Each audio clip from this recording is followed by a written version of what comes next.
મોદી સરકાર 3.0 નું આજે પહેલું બજેટ રજૂ થશે। આજે નાણામંત્રી નિર્મલા સીતારમણ દેશનું 88મું બજેટ સંસદમાં રજૂ કરશે।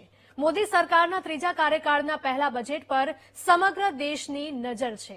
તેવામાં આજના બજેટમાં ટેક્સ સ્લેબમાં રાહત સહિત મધ્યમ વર્ગ માટે મોટી જાહેરાતોની રાહ જોવાઈ રહી છે।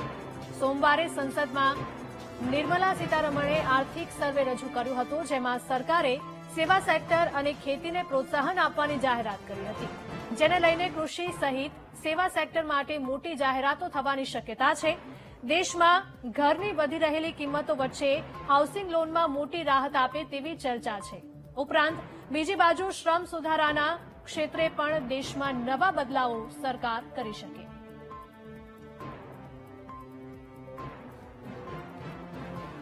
મોદી સરકાર 3.0 નું આજે પહેલું બજેટ રજૂ થવા જઈ રહ્યું છે અને આજે નાણામંત્રી નિર્મલા સીતારમણ દેશનું 88મું બજેટ સંસદમાં રજૂ કરશે। મોદી સરકારના ત્રીજા કાર્યકાળના પહેલા બજેટ પર સમગ્ર દેશની નજર છે।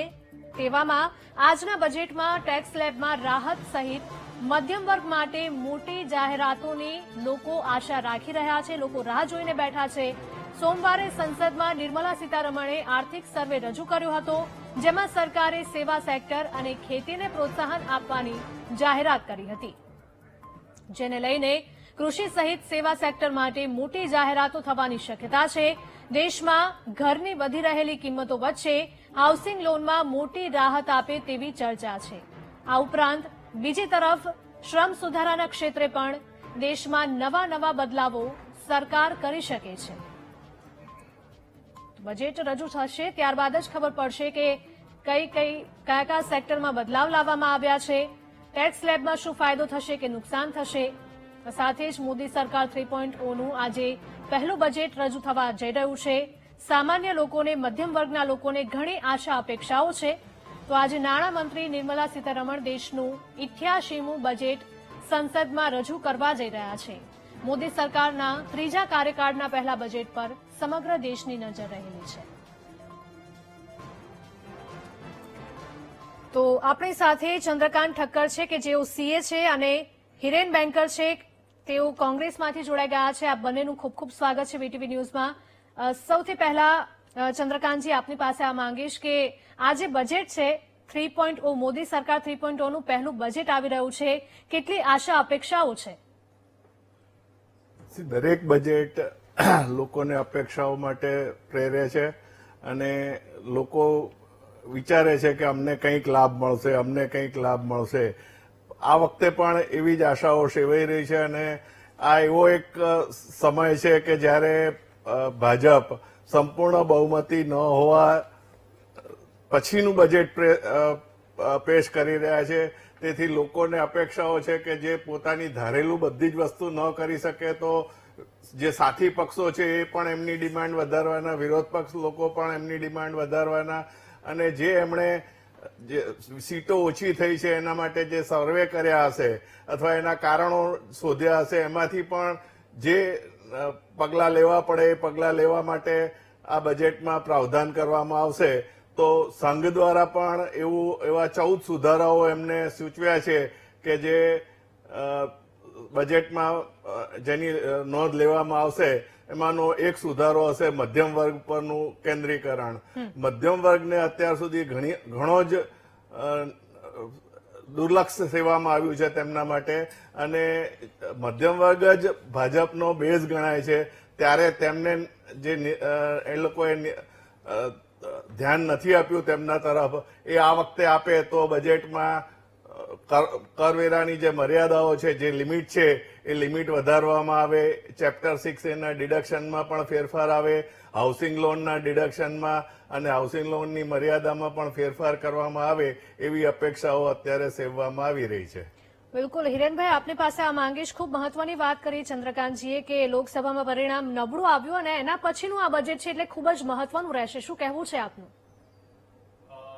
હંમેશા જયારે બજેટ રજૂ થતું હોય ત્યારે આશા અપેક્ષાઓ એ ભારતીય એક સામાન્ય મધ્યમ વર્ગના લોકો એ સરકાર સાથે રાખતા હોય કે સરકાર એવા કંઈક પગલા લેશે જેના કારણે એના ખિસ્સા પર જે બોજ પડી રહ્યો છે એ ઓછો થશે અને ખિસ્સામાં 2 પૈસાની આવક વધશે। એના માટેના ઘણા બધા પ્રાવધાન હોય. તમે ટેક્સમાં રિડક્શન આપો, તમે આવક વધે એના માટેના રિસોર્સ ઉભા કરો. આ તમામ વસ્તુઓ છેલ્લા 10 વર્ષમાં જે થવી જોઈતી હતી એ થઈ નથી. તમે જો ખેતીની વાત કરવામાં આવે, આરોગ્યની વાત કરવામાં આવે, શિક્ષણની વાત કરવામાં આવે, આ તમામ વસ્તુઓમાં સરકારને છેલ્લા 10 વર્ષનું જે પરફોર્મન્સ રહ્યું છે એ વખાણ્યા જેવું નથી. જે પ્રકારના હમણાં રિસેન્ટલી જે ઇકોનોમિક સર્વે આવ્યો છે એ સર્વે આંકડે આખી સંપૂર્ણ એમની કામગીરીની પોલ ખોલી નાખી. અત્યારે તમે જે ઇન્ફ્લેશન રેટ જે કહી શકાય, મોંઘવારી દર જે કહી શકાય, મોંઘવારી દરનો આપણો આંકડો જે તમને અને મને સ્પર્શે છે, બીજા બધા આંકડાની વાત પછી કરીએ, પણ જે તમને મને સ્પર્શતો એવો ખાદ્ય મોંઘવારી દર જે છે 9.4 નો છે. જે શાકભાજી લેવા તમે ને હું જતા હોઈએ એ શાકભાજી દર 19.5% જેટલો મોંઘવારી દર પર ચાલી રહ્યો છે.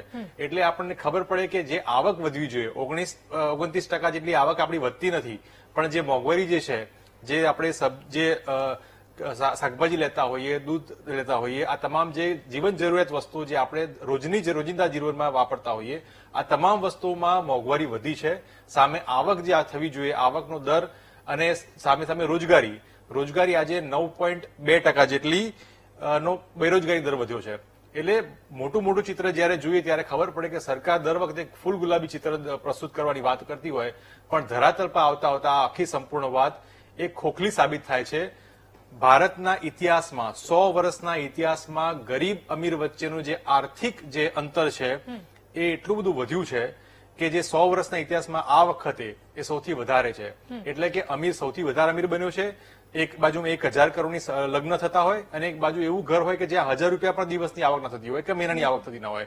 એટલે જે આ અંતર ઘટાડવા માટેના કોઈ પ્રાવધાન આ બજેટમાં થાય એવી આશા અપેક્ષા લઈને બેઠા હોય, પણ છેલ્લા 10 વર્ષનું જેમનું જે કાર્યકાળ રહ્યો છે એ પછી લાગતું નથી કે સરકાર આ પ્રકારની કોઈ કામગીરી કરે.